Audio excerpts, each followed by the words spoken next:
আসসালামু আলাইকুম। আজকে আমরা যে গল্প নিয়ে কথা বলবো তার নাম হচ্ছে the medium.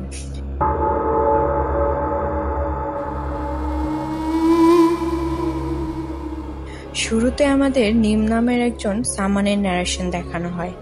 Say Thailand R south কোরিয়ার ব্যাপারে বলছিল। নিম একজন সামান। বাংলায় একটা কথা আছে, ভর করা। যেখানে কোনো ব্যক্তির উপর শুভ বা অশুভ কোনো আত্মা বা ঠাকুর ভর করে। তো এখানে নিমের উপর ডকুমেন্টারি বানানোর জন্য একটা টিম সেখানে আসে। ডকুমেন্টারির জন্য তারা পুরো একটা দিন তার সাথে থাকে। তার জীবন এবং কাজ সম্পর্কিত তথ্য সব রেকর্ড করছিল। আসলে নিম নর্থ ইস্টের বায়ান নামের এক জঙ্গলের ঠাকুর দ্বারা পজেস ছিল। নিম বলে নর্থ ইস্টের সমস্ত লিভিং বা নন লিভিং জিনিসকে ভগবান মানা হয়। সে কোনো ঘর, নদী, পাহাড় বা যে কোনো প্রাকৃতিক জিনিস হতে পারে।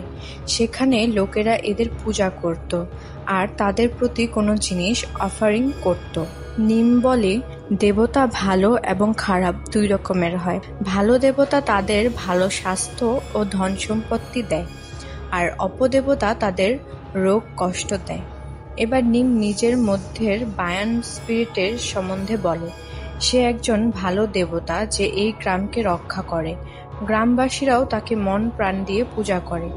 সাধারণভাবে গ্রাম বাংলায় বা সুন্দরবন এলাকায় এরকম পুজো হয়ে থাকে, যাকে আমরা বনবিবির পুজো হিসেবে জেনে থাকি। নিম বলে তার পরিবারকে শুরু থেকে বায়ান দেবতা মিডিয়াম বানিয়েছিল, আর এই দেবতা শুধুমাত্র কোনো মহিলাকেই নিজের মিডিয়াম বানায়, যার প্রথা জেনারেশন ধরে চলে আসছে।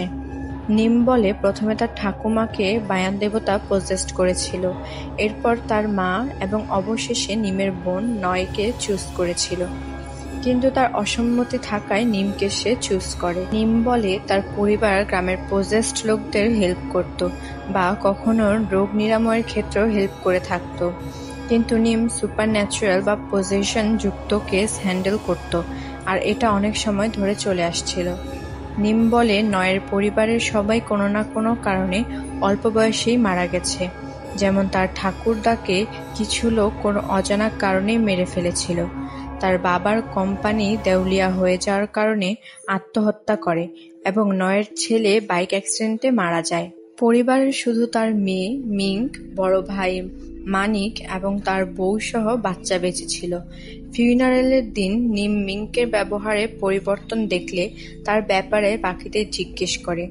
একদিন নিম মিংকে এক প্রতিবেশী বৃদ্ধ মহিলার সাথে দেখে, যার চোখ হঠাৎই বদলে যায়, আর অদ্ভুতভাবে সে মহিলা পরের দিনই মারা যায়।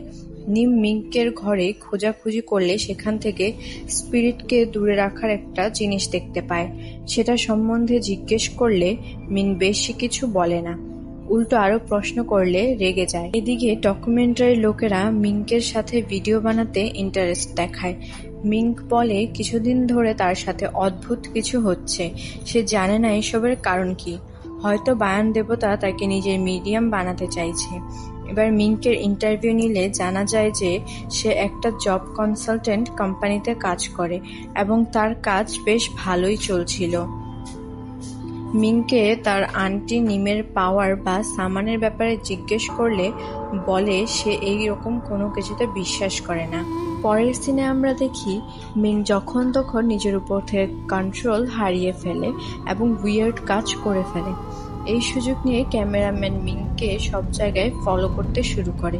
সেই রাতে মিং ক্লাবে গিয়ে খুব ড্রিঙ্ক করে বাড়ি না এসে তার অফিসে গিয়ে শুয়ে পড়ে। এবার পরের দিন সকালে সবাই এসে মিংকে ঘুম থেকে উঠিয়ে দিলে সে দেখে তার পিরিয়ডস শুরু হয়ে গেছে। ফলে মিং খুব এম্বারাসড হয়ে সেখান থেকে বাড়ি চলে যায়। নয় তার এই অবস্থা দেখে অবাক হয়ে যায়, কিন্তু মিংকে কোনো উত্তর দেয় না। তারপর সে মানিকের সাথে এই ব্যাপারে কথা বললে জানায় যে সে যেহেতু নিজেকে মিডিয়াম করতে চাইছে না, তাই হয়তো তার সাথে এসব হচ্ছে। মানিকের মতে মিংকের শরীরকে বায়ান দেবতার রিচুয়ালসের জন্য তৈরি করতে হবে, কিন্তু নয় চায় না যে তার মেয়ে সামান তৈরি হোক। তাই জন্য তাদের দ্রুত কোনো উপায় খুঁজতে বলে। এদিকে মিংকের অবস্থা আরো খারাপ হতে শুরু করে। এর মধ্যে একদিন মিংকে অফিস থেকে বের করে দেয়, কারণ তার বস সিসিটিভি চেক করে জানতে পারে মিংক অফিসে প্রতিদিন আলাদা আলাদা লোকের সাথে শারীরিক সম্পর্ক করে। এরপর নয় দেখে মিংক বাথরুমে অজ্ঞান হয়ে রক্তারক্ত অবস্থায় পড়ে আছে। সে আর দেরি না করে তাকে হসপিটালে নিয়ে যায়। এত সবকিছুর পর নয় মিংকের প্রাণ বাঁচানোর জন্য তাকে মিডিয়াম রূপে উৎসর্গ করতে রাজি হয়ে যায়। তখন সেখানে নিম আসলে নয় জানায় সে তার মেয়েকে সামান বানানোর জন্য প্রস্তুত আছে। কিন্তু নিম বলে মিংকে আসলে বায়ান দেবতা নয়, অন্য কিছুতে পজেস করেছে। এবার যতক্ষণ না এই স্পিরিটের ব্যাপারে জানা যাচ্ছে ততক্ষণ কোনো রিচুয়ালস কাজে লাগবে না। আসলে নিম বায়ান দেবতার সাধনা করে জানতে পেরেছিল যে মিংকের ভেতরে বায়ান দেবতা নেই। সে ব্যাংক অর্থাৎ মানিকের ওয়াইফের সাথে মিংকের ঘরে গেলে জানতে পারে মাইকের বাইক অ্যাক্সিডেন্ট হয়নি, বরং সে আত্মহত্যা করেছিল। সে আন্দাজ করে মাইকের মৃত্যুর কারণ কোথাও না কোথাও এই স্পিরিটের সাথে কানেক্টেড ছিল। এই কথা জানার পর নিম মানিককে মাইকের আত্মহত্যার জায়গা দেখানোর জন্য বললে মানিক তাকে সেই জায়গায় নিয়ে যায়। পরের দিন মিংক হসপিটাল থেকে ফিরে আসে।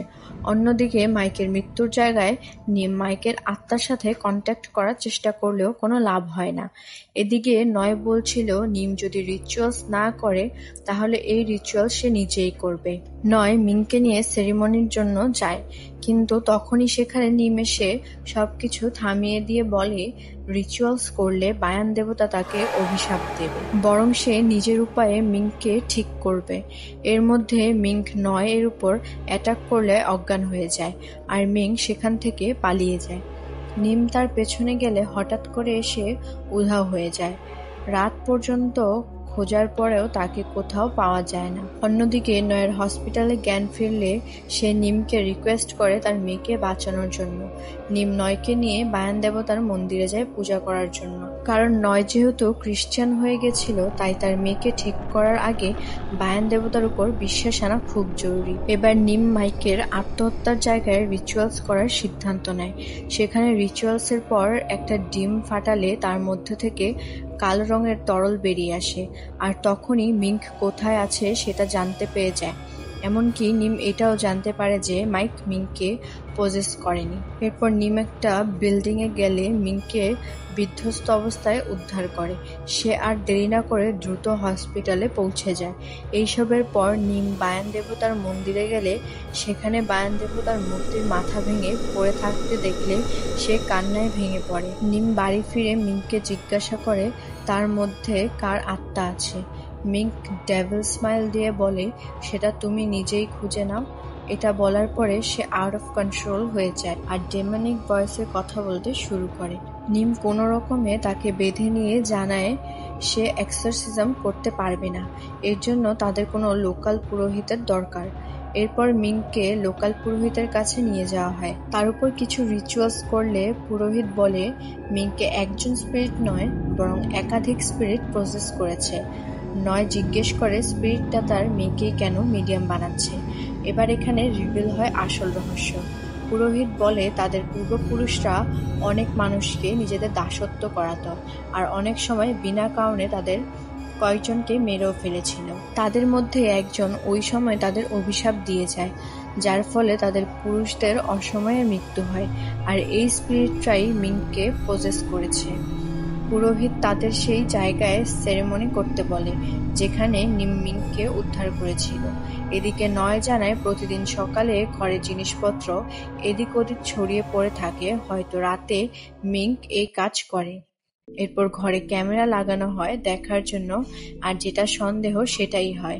রাতে মিংকে সব জিনিস ফেলতে এবং আজবভাবে চলতে দেখে, এমনকি ফ্রিজ খুলে সে কাঁচা মাংস খায়। যখন সে বুঝতে পারে কেউ আসছে তখনই নিজের ঘরে এসে চলে যায়। এইসব দেখে মানিক ঘরে আরো সিকিউর লক লাগিয়ে দেয়। সেই রাতে 3টার সময় মানিক উঠলে তার পোষা কুকুরের মৃতদেহ দেখতে পায়। এটা দেখে সিসিটিভি ফুটেজ চেক করলে সে জানতে পারে মিঙ্ক কুকুরটাকে খেয়ে ফেলেছে। এটা দেখে সবাই ভয়ে শিউরে ওঠে। এবার মানিক দেখে মিঙ্ক তার বাচ্চাকে নিয়ে পালিয়ে যাচ্ছে। সবাই তাদের খোঁজা শুরু করলে ব্যাঙ জঙ্গলের মধ্যে তার বাচ্চাকে কান্না করতে শুনে সেখানে মিঙ্ককে দেখে তার দিকে যেতে শুরু করে। এরপর মিঙ্ক মানিক আর ব্যাঙের উপর ছুরি দিয়ে আক্রমণ করে, যার ফলে তারা আহত হয়। পরের দিন নয় নিমের সাথে দেখা করতে তার বাড়িতে গেলে সে নিমকে মৃত অবস্থায় দেখতে পায়, যার কারণ সকলের অজানা ছিল। নয় এই ঘটনায় ভীষণ কষ্ট পায়, কারণ তার আপন বলতে কেউই ছিল না। তাই সে মিঙ্ককে যে কোনো প্রকারে বাঁচানোর চেষ্টা করতে থাকে। সমস্ত ব্যাপার পুরোহিতকে বললে সে রিচুয়ালসের প্রস্তুতি করতে শুরু করে। তার একটা অদ্ভুত রিচুয়ালস করে, যেখানে নয়ের আত্মার সাহায্যে মিঙ্কের ভেতরে থাকা স্পিরিটকে বাইরে আনার চেষ্টা করে। পুরোহিত নয়কে নিয়ে সেখানে পৌঁছায়, আর মিঙ্ককে একটা ঘরে অনেক মন্ত্রের দ্বারা আটকে রাখা হয়। সেখানে তাকে দেখার জন্য ব্যাংক আর পুরোহিতের লোকেরা ছিল। এরপর শুরু হয় রিচুয়ালস। এরপর নয় রিচুয়ালসে তার মেয়ের জন্য স্যাক্রিফাইস হিসেবে অংশগ্রহণ করে, যাতে এই স্পিরিট যদি কোনো ক্ষতি করে তাহলে সেটা নয়ের সাথেই হয়। রিচুয়াল শুরু হওয়ার সাথে সাথেই মিঙ্ক ব্যাংকের দরজা খোলার জন্য নানা রকম প্রলোভন দেখায়। অন্যদিকে পুরোহিত নয়ের সাহায্যে স্পিরিটকে একটা কাপড় ঢাকা হাঁড়িতে আটকে রাখে। মিঙ্ক ব্যাংককে তার বাচ্চার কান্নার আওয়াজ শুনিয়ে দরজা খুলতে বাধ্য করে, আর ব্যাংককে এই সুযোগে মেরে ফেলে। অন্যদিকে অ্যাপেল স্পিরিট পুরোহিতকে ওভারপাওয়ার করে ক্যামেরাম্যান বাদে সবাইকে পজেস করে নেয়। তখনই নয় শরীরে বায়ান দেবতা ভর করে, আর সেখানে উপস্থিত সব লোকেরা একে একে পজেস হতে শুরু করে এবং একে অপরকে জম্বির মতো মারতে থাকে।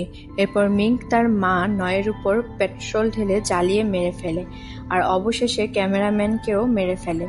এরপর মিঙ্ক ক্যামেরার সামনে একটি হাসি দেয়, আর তখনই আমাদের দেখানো হয় নিমের লাস্ট ইন্টারভিউ, যেখানে সে অনেক বেশি চিন্তিত ছিল। নিম বলে সে বুঝতে পারছে না রিচুয়াল ঠিকভাবে হবে কিনা, এমনকি সে নিজের মধ্যে বায়ান দেবতার কোনো উপস্থিতি অনুভব করতে পারছে না, এবং এরপরেই নিম আত্মহত্যা করে ফেলে। আর মুভি এখানেই শেষ হয়। মুভিটি কেমন লাগলো তা কমেন্টে অবশ্যই জানাবেন, আর আমাদের চ্যানেলে সাবস্ক্রাইব করবেন। ধন্যবাদ।